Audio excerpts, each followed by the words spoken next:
Okay friends, it's time to get started on replacing our washer fluid nozzle. Let's make our way up to our third brake light. To do this, you're going to remove 2 Phillips head screws. Let's remove the pair.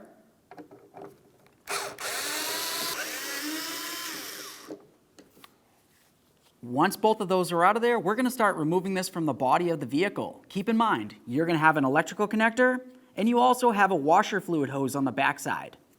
We'll just go ahead and use our plastic trim tool, put it right up and in between here, and you can pull it away from the body of the vehicle.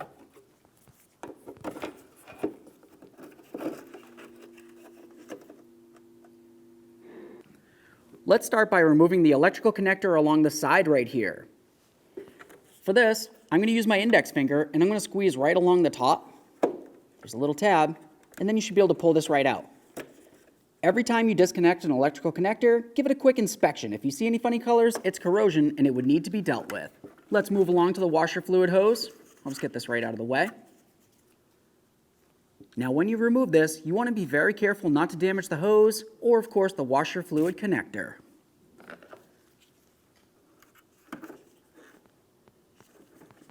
I'll just use my pocket screwdriver and I'm going to carefully break this free. You can also try using a pick.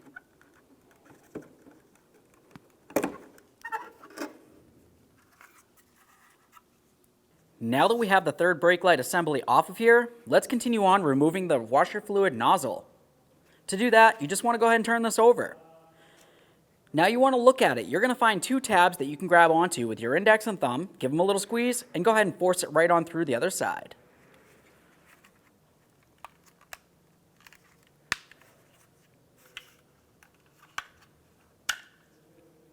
There it is, friends. Okay, let's get our washer nozzle back installed into the third brake lamp assembly. Now to do this, we're just going to go ahead and line it up with the corresponding hole. You want to make sure that it is facing downward. You don't want it spraying up. Doesn't make any sense. Go ahead and press that in, give it a wiggle, make sure it's nice and secure.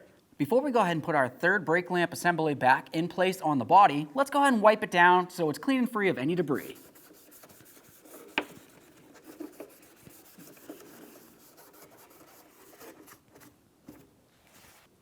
To connect this on, let's start with the washer fluid hose. We're going to take that and we're going to press it on there as far as we can. Give it a tug to make sure it's secure so it doesn't fall off when you try using it.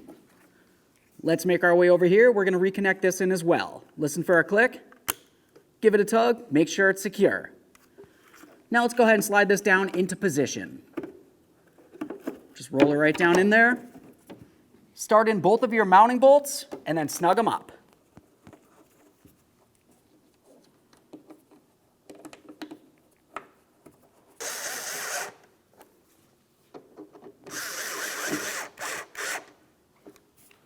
Make sure it's nice and secure and it's completely seated up against the body of the vehicle, otherwise you might potentially get a water leak.